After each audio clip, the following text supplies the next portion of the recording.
Assalomu alaykum, hurmatli tinglovchilar. Bugungi mavzuyimiz oila psixologiyasi deb nomlanadi. Ushbu mavzuni yoritishda quyidagi rejalarni asos qilib oldik. Birinchi rejamiz oila kichik guruh sifatida, ikkinchi rejamiz oila turlari va vazifalari, uchinchi rejamiz yoshlarning oilaviy hayotga tayyorlash muammosi, to'rtinchi rejamiz oilaviy nizolar va ularning turlari deb nomlanadi.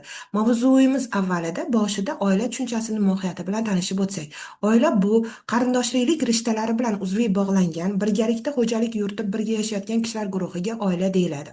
Oila psixologiyasi fan sifatida oilaning ijtimoiy institut maqomidagi faoliyatini, obyektiv qonuniyatlarini, oila nikoh hamda qarindosh urug'chilik munosabatlarining mexanizmlari, tarziga oid konkret vaziyatlarda oila a'zolari ijtimoiy huquqini namoyon bo'lishini o'rganuvchi fanga aytiladi. Oilani turli xil mezonlar bo'yicha turlarini o'rganib chiqamiz. To'liqligiga ko'ra oilani to'liq, noto'liq, qayta tuzilgan ko'rinishlari mavjud. Bo'g'inlar soniga ko'ra esa nuklear, ko'p bo'g'inli oila ko'rinishlari mavjud bo'ladi. U nuklear oila deb ota-ona va bolalardan iborat bo'lgan oilaga aytilsa, ko'p bo'g'inli oila deb ikki va undan ortiq avloddan iborat a'zolari birga yashovchi oilaga ko'p bo'g'inli oila deb ataladi. Farzandlar soniga ko'ra esa oilani bir farzandli, ko'p ikki farzandli va ko'p farzandli oila turlari farqlanadi. Er-xotinning ma'lumot saviyasiga ko'ra esa oliy ma'lumotlilar, o'rta maxsus toifadagi ma'lumotga ega bo'lgan oilalar, o'rta ma'lumotga ega bo'lgan oilalar va tugallanmagan o'rta ko'rinishdagi oila turlari farqlanadi.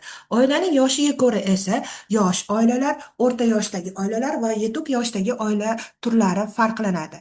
Qayliqlarning ota-ona oilasining moddiy ta'minlanganlik darajasi jihatidan esa darajasi mos va mos bo'lmagan turlari farqlanadi. Regional jihatlarga ko'ra esa shahar oilalari, qishloq oilalari, aralash tipdagi oilalar farqlanadi. Nikohdan qoniqqanlik saviyasiga ko'ra esa yuqori saviyadagi oila, o'rta saviyadagi oila, ajralish saviyasida qoniqqanlik darajasi quyi saviyada bo'lgan oila ko'rinishlari mavjud bo'ladi.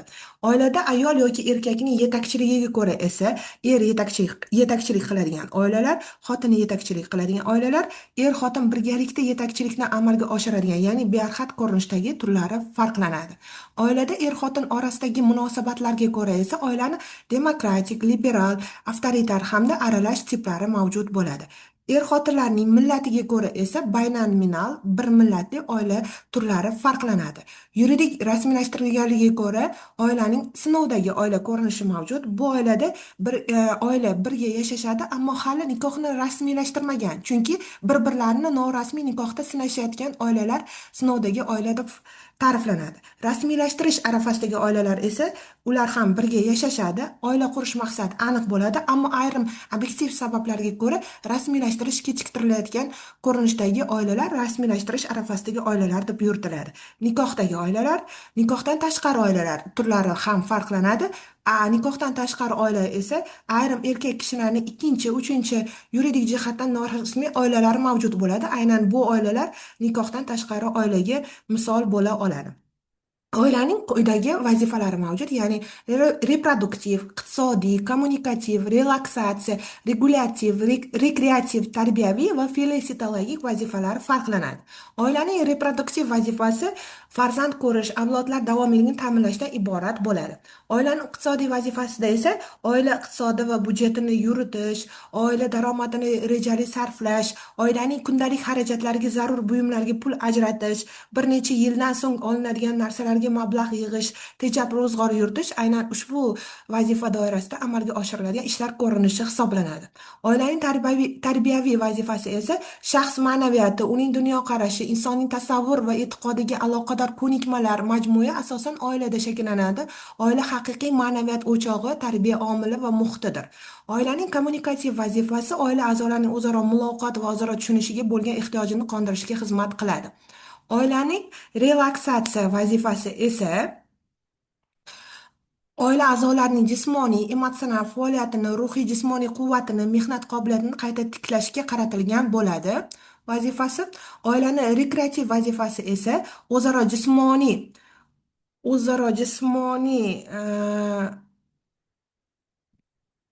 moddiy, ma'naviy va psixologik yordam ko'rsatish, bir-birini salomatligini mustahkamlash, oila a'zolari dam olishni tashkil etishdan iborat vazifa sanaladi.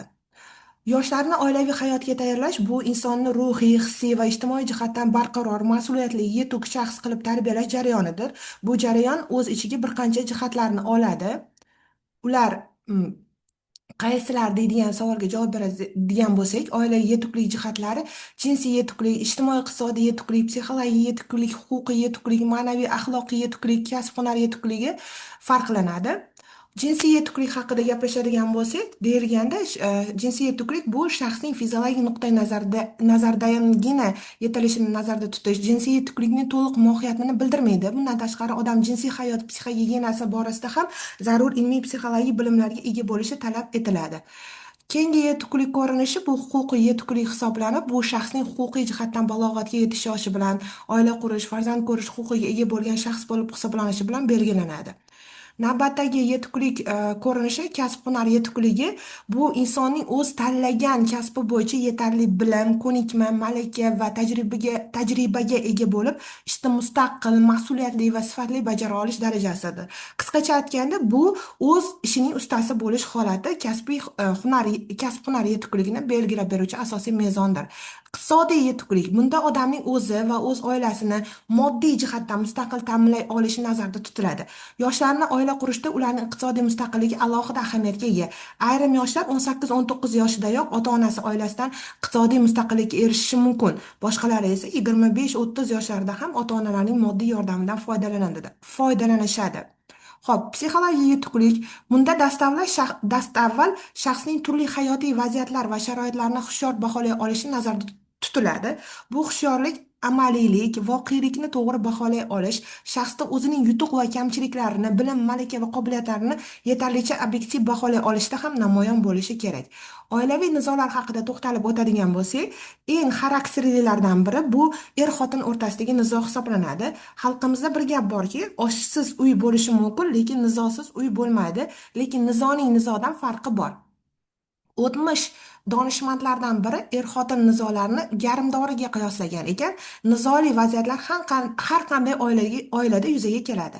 Oila qanday bo'lishidan qat'iy nazar, nizodan mutlaqo xoli bo'la olmaydi. Lekin nizoning nizodan farqi bor. Ular kelib chiqishi, tashqi ifodalanishi, takrorlanib turish tezligi va nihoyat oqibatlariga ko'ra bir-biridan farqlanadi. Oilaviy nizolarda kimlar ishtirok etayotganiga ko'ra ularni quyidagi asosiy turlarga ajratish mumkin. Bular er-xotin o'rtasidagi nizolar, qaynona-kelin o'rtasidagi nizolar, qaynona-kuyov o'rtasidagi nizolar, o'g'sillar o'rtasidagi nizolar, ota-onalar va farzandlar o'rtasidagi nizolardir. Psixologik adabiyotlarda nizolar shartli ravishda konstruktiv va destruktiv nizolarga farqlanadi. Ular yuzaga kelishiga asos bo'lgan muammo, bu muammoning hal etilishi, kechishi, ishtirokchilari, oqibatlari va boshqalarning xarakteriga ko'ra bir-biridan farqlanadi. Psixologik adabiyotlarda nizolar shartli ravishda biriktiruvchi va ajratuvchi nizolar turiga farqlangan. Biriktiruvchi nizolarning yuzaga kelishiga asos bo'lgan muammolar va ularning hal qilinishi ham erning, ham xotinning, butun oilaning manfaatlariga qaratilgan bo'ladi. Agar ular hal etilsa, buning oqibatida oilaning umumiy manfaatlariga oid muammolar o'z yechimini topadi. Bunday nizolarga oiladagi tartib, intizom, ozodalik, oila budjetini yuritish, saranjomlik, tejamkorlik, isrofgarchilikka yo'l qo'ymaslik, bola tarbiyasi va boshqa shu kabi toifadagi nizolar misol bo'la oladi. Ajratuvchi nizolarning yuzaga kelishiga asos bo'lgan muammo va uning yechimi er-xotinlardan birining manfaatiga qaratilgan bo'ladi. Bunday nizolarda bir tomon manfaatining hal etilishi ko'pincha ikkinchi tomon manfaatining boy berilishi hisobiga amalga oshiriladi. Bugungi mavzuyimiz shulardan iborat edi. Shu mavzuga oid bo'lgan ma'lumotlarni qayta ishlash uchun quyidagi adabiyotlarni tavsiya qilamiz. E'tiboringiz uchun rahmat.